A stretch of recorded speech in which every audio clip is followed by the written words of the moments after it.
So we want to talk about youth voters today, and two people I couldn't imagine that could give us any better analysis. I think these two are the top two. Blake Zandy from the Maddie Institute, and then Ian Anderson. He's a professor at Bakersfield and Taft Colleges here in Bakersfield, as well as executive director of the Current Literacy Council. Is that the right title?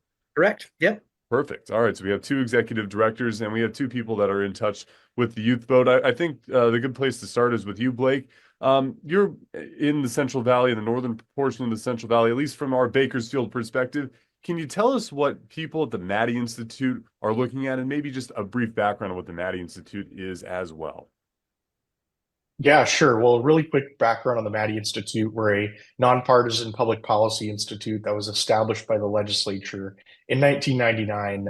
And so one of our main missions, as you kind of alluded to, Will, is kind of training that next generation of leaders through our legislative internship program that we have here. But in terms of things that we're looking at, we recently had some experts from PPIC on our weekly public affairs program called the Maddie Report to kind of dive into this topic. And some of the insights that they shared, Will, are that younger Californians are more diverse. They're certainly leaning more to the left, more democratic than other previous generations. And so I think that might shed some insight. Maybe something that we may already sort of assume, but it's just kind of helpful to know that data to sort of back that up. So I think those are a couple of things that we're seeing as trends here in California. And Ian, what do you notice in your classes as far as what you see on a day-to-day basis? I mean, what topics are you teaching, and what do you notice about your class's responses, and maybe how it's changed over the years too? So I agree completely with the kind of the perspective that our younger generation is. At most, I think they're very moderate and definitely more leaning towards the left. And so I'm in the classroom and I teach both young adults, and then I've also taught dual enrollment. So being on the front line, I have seen that there is a definitely a motivated passion for things like climate change. I mean, they are talking about it in the classroom. They are talking about environmentalism. The idea of things like, women reproductive rights, women's body autonomy. I mean, in general, those kind of discussions aren't really debates with the younger generation. Not really. When I see them writing on topics like we used to write about the theory of what would happen if Roe v. Wade was overturned. It has now happened. And so looking at the discussions that are happening, we are seeing a more kind of community-based kind of view. I don't see as much of the partisan piece of it, but at the same time, access to accurate information and learning how to be media literate is a skill that is definitely lacking because of this immense amount of social media and the lack of training, I think, on how to discern what is true and what isn't. But the passion to be involved, I think, is there. Just how to get involved is also probably a way that the youth are still trying to connect with. I think it seems too that I know a lot of people don't like social media and the use of screens and phones, and they can find ways, especially because, as you said, uh, the spread of misinformation it is happening at a more rapid rate than normal. But I think at the same time too, what's breaking through to a lot of people is that there's a lot of information that students would see that maybe actually unites them or gives them a better background on things that maybe they wouldn't have had access to before as well. Information that is maybe helpful, but it's not necessarily sussed out and made into a one healthy diet of where to get factual information from. It's kind of spread out on a few different things, but that also may be why you see too issues where there may have been a dividing point some point in the past. Now there's a little bit more amenability and a little bit more of a conversation that can happen, and maybe a change in it. I should say use the word progressive, not in the way of a progressive policy, but progressive as far as what we've progressed upon as far as our social views in this part of the country.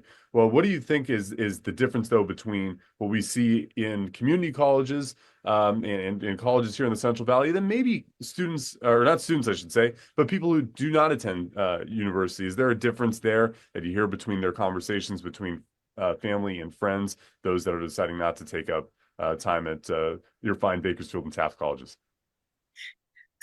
So from my perspective, because I also run the Kern Literacy Council, and our goal is, of course, to provide literacy education, reading, writing, math to anyone 0 to 5. And I think what's important that you brought up is that not everybody is in college, not everybody has completed high school, and the quality of civics education that is provided to individuals at the college or the high school level it depends so radically sometimes on the political climate and environment of the community and the school district.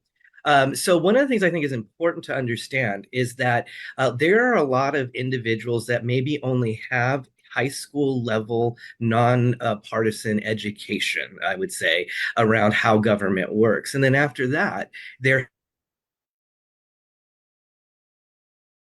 having to go out and find because people are busy because of the different tools that are out there and the lack of media literacy and also just the lack of just general literacy. There's a difference between being able to read and critically understanding the information that you have there.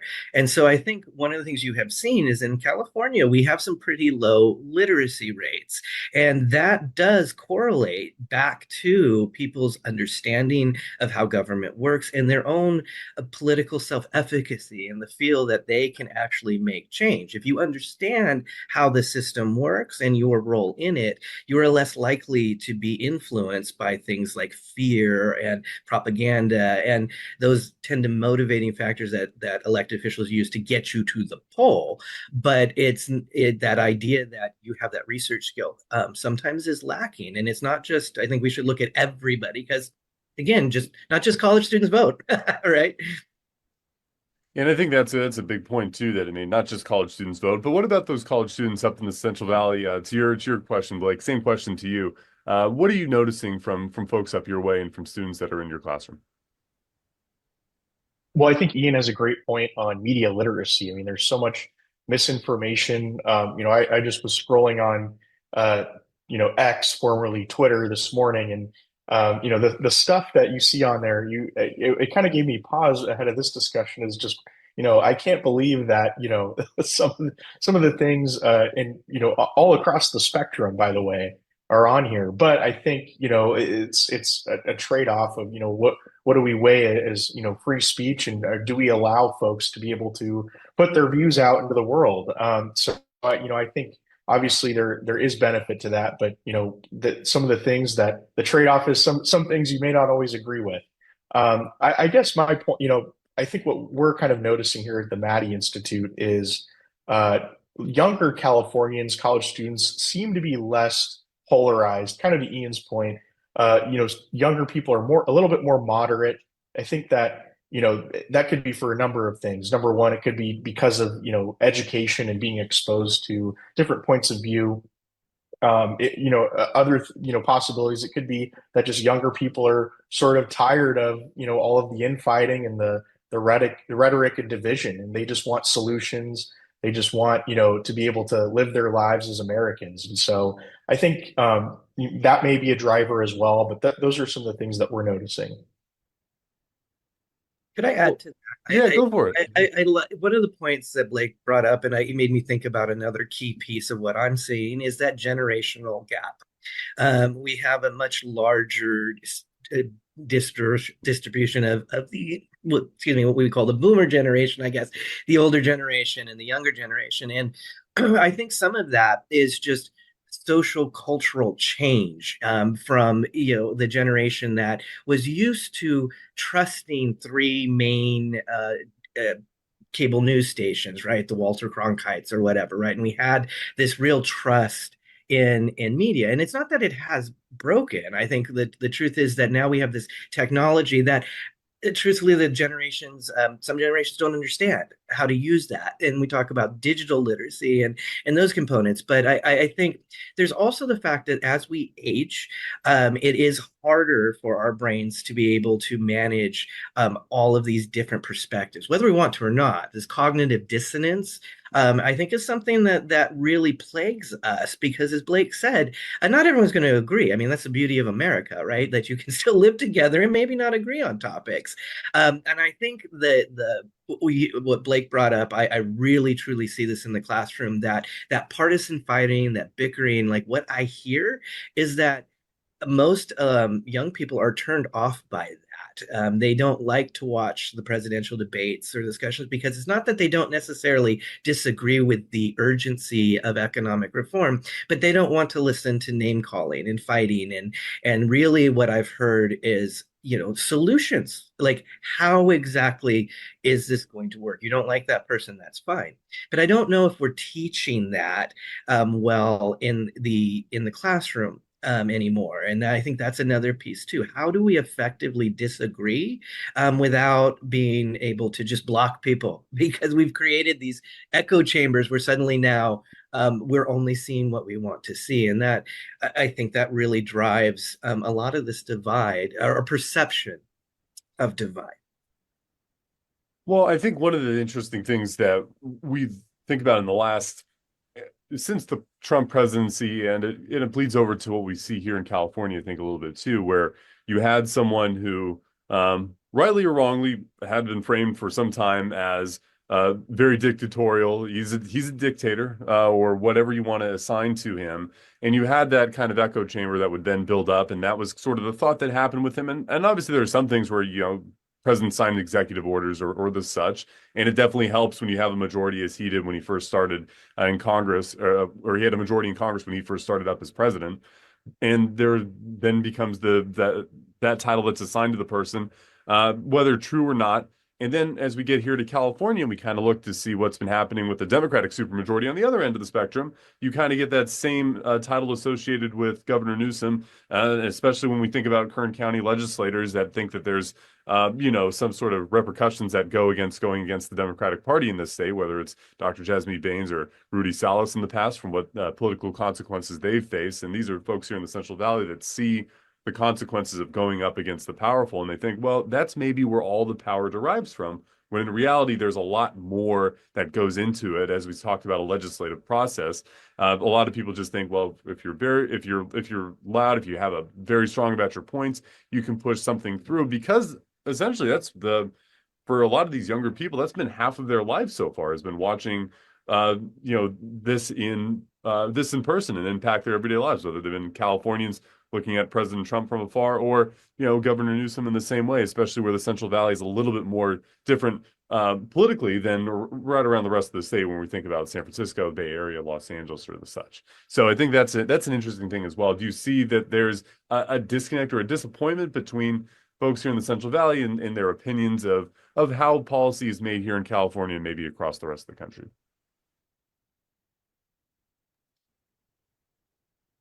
Yeah, I think, I guess, in terms of, I was just talking to somebody about this the other day. I think, the Central Valley is very unique. And I think going back to, sort of the points that were discussed earlier about, younger voters being more moderate, I do think voters here in the Valley are somewhat more moderate as well, both Democrats and Republicans. And I think that's for a number of different reasons. I do think, it's sort of a common bond that everyone shares is that the region, the valley, is overlooked often by other regions throughout the state, like you mentioned, Will. And so I think that may be a driving factor where folks tend to unify and rally around. But we see in a lot of these districts currently going on right now in this election where there is a lot of crossover voting, Democrats voting for Republican candidates, Republicans voting for Democrat candidates, and I think in endorsing Republicans endorsing Democrats, Democrats endorsing Republicans in some of these major races. So I do think that the trends here are a little bit more unique than maybe some other areas in the country. Certainly across the country, there are toss-up races. There are contentious seats in states like New York and other states that are considered battleground states. But I think here in the Valley, it's a lot different. It's more issues based. Certainly the presidential election, not to say it doesn't have any bearing on the results, but I do think that people are really focused on, what are you going to do for me? Do I trust you? That trust factor as a representative, regardless of your political party. So I do think those are all good points, and that's sort of my perspective, I guess. And I'd go back to that political self-efficacy and understanding how the system works. I would tell my class a lot of times, you hear all this campaigning about, oh, vote for this bill and so signs this bill, but the system is set up to kill bills. It's not designed for someone to say, oh, I got an idea, and then suddenly it's law. There's a long, complicated process. And all the way through that, you have time and opportunity to engage. And sometimes I think the challenge with having access to so much information, both locally and nationally, there's what I call a flattening happening where we think that, oh my gosh, what's happening in Florida is automatically going to happen, excuse me, here in California. And that's just not how that works. Sometimes we get really worked up over political figures that on a national level that we may ideologically disagree with, but the reality is you have no control over voting out a representative in Georgia just as much as they have as much right to influence you at your local level. And I think we forget that as cliche as it sounds, we live locally, right? We live in Bakersfield, Kern County, Taft.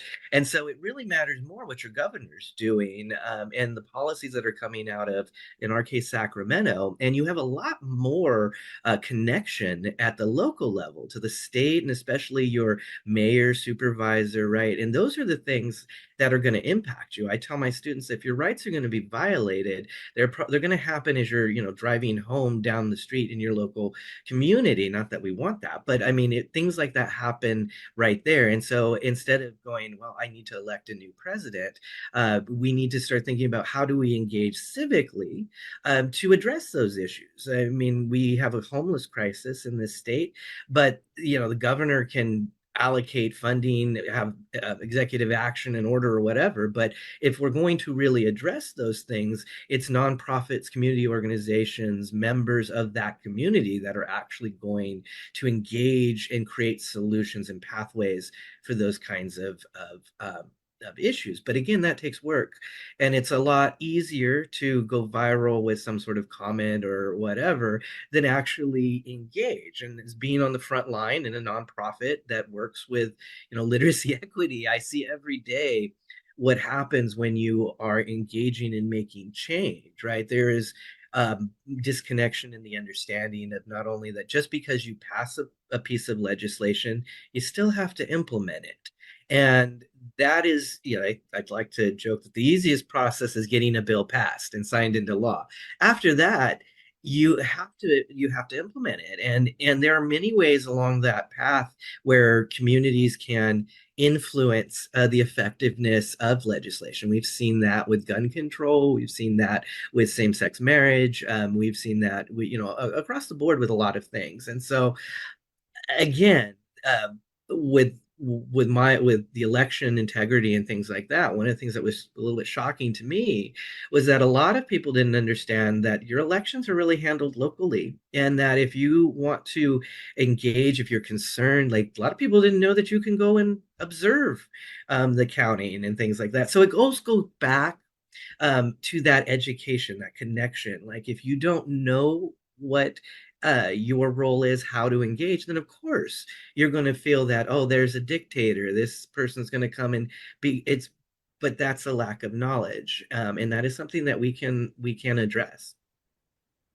And then I would say, for our final question, outside of enrolling at Bakersfield and Taft College and applying to the Maddie Institute, what are the best ways to go about solving this problem that we talk about, media literacy when it comes to how to process information, and of course, how to get more engaged in the civic process? I know this is a big passion for you, Professor, and then also I'll start with Blake first, though.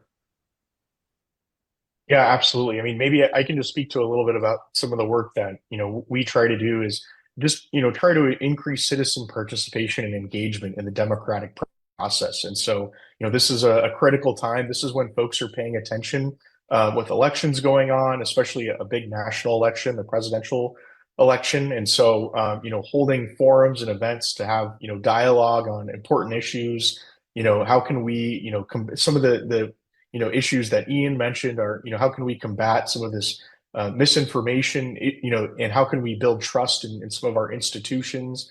We're actually going to be planning a forum in October at Fresno State around that very topic with some of our partners. And so I think just, having those conversations and continuing to be a reliable, trusted source of information. Like Ian said, it is the nonprofits, it's the community members who really are on the front lines of these different issues and are able to engage and contribute and convince their fellow neighbors as well to sometimes there's nobody better than to trust than your neighbor or your friend about an issue or a source. And so I think it's really about building that trust and providing being that reliable source of information to folks in the local community. I completely agree with Blake, and what I try to do, whether it's in my class or if we're working with individuals, I try to teach skill sets and provide resources. And so one of the things, someone says Kamala Harris is uber liberal. Anybody can say anything. Opinions are not fact. Emotion is not reality. But there are non-biased sources. So I tell students, go to govtracks.gov, go look at that.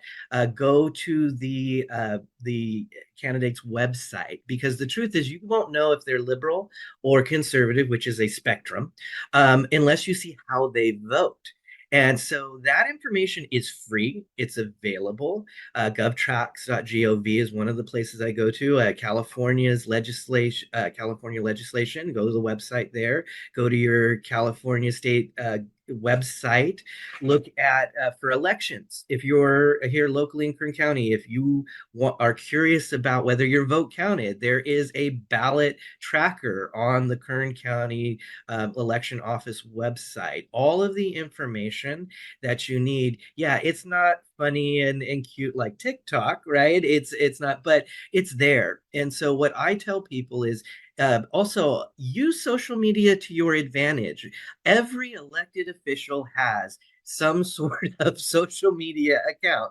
And I tell my students, go ahead and follow the Kardashians and everybody else, but also follow Governor Newsom, follow Congressman Fong, Congressman Valadeo, your our local mayor Go has a lot of really awesome information she puts out there, right? Like, so you don't need to be afraid of social media. That tool is always going to be there. Use it. Like when you're scrolling through there and seeing all the cat memes and everything else, you're also probably going to see your elected official talking about policies and things that they care about. And the amazing thing about that technology is that you can message them right then and there. We didn't have that ability back then. And so I think it's a combination of learning how to use the technology, learning how to combat cognitive dissonance, but being able to rely on watch and also understanding that local news and national news can only give you a perspective. And it's not that they are lying to you. There's only enough information you can put in a 2 minute, 3 minute a news story, and it is your responsibility. And I think this is something we need to drive home as a member of a democratic republic, as an American, that you need to not just have people tell you what to think. You need to go out and find for yourself. And I think we've lost a little bit of that, but I think we can build that back up by using tools that are readily available to us. So use your social media, go ahead and tag everybody you want, but also use it, like follow local news, follow your elected official, right? You can make this part of your world, and so you don't have to feel shocked or afraid when you hear something. I tell people, you hear an elected official say, I propose a nationwide abortion ban. And I asked them, but how effective is that really going to be? Is that really, like, would that work? And then really just logically people are, well, no, there's all these people that would vote again. And I go, so really where you need to worry about that or concerned or whatever is at the state level, right? And so we continue just kind of like, so we also have to kind of just really relax a little bit and understand that there is a process and a reason for it. Very nice. I'd say that's a great way to wrap. I think 2 points to make. I said number one, yes, we could only fit in 2 to 3 minutes. So thank you, because normally we usually have the interviews like this, and then I got to go squeeze it into 2 minutes long. So this is the extended conversation that most of the time you don't see with our stories. Number two, I think when you talk about Representatives Fong and Valadeo, I think it's great that to follow them and you go on their website, and then when you go on their website, you can also look at issues, because if you only hear about the things that are happening nationally, you don't look at the actual issues maybe necessarily affecting you in the Central Valley, or you say, okay, that's actually something that's affecting me right now, and I can provide my input on that. And then from there, of course, you go and you say, okay. And one of the things, by the way, a pet peeve of mine is throwing around terms like San Francisco and Los Angeles, and yet I do it. But then you can say, okay, who are the representatives there, and what are the issues affecting them there? Then how do I grow my nuance around these issues? How do I see what issues are happening in these other places across the state, and start to form more better, I would say better political understanding of what's going on in the state. And of course, you don't even have to use the word political. You can say community understanding. What's going on across California? What can we do to help across county lines, and of course party lines as well? So just wanted to say thank you to you both. I got to wrap and jump on another interview in a couple minutes here, but I really appreciate both of your time. I look forward to maybe having another conversation like this in the lead up to November. Absolutely.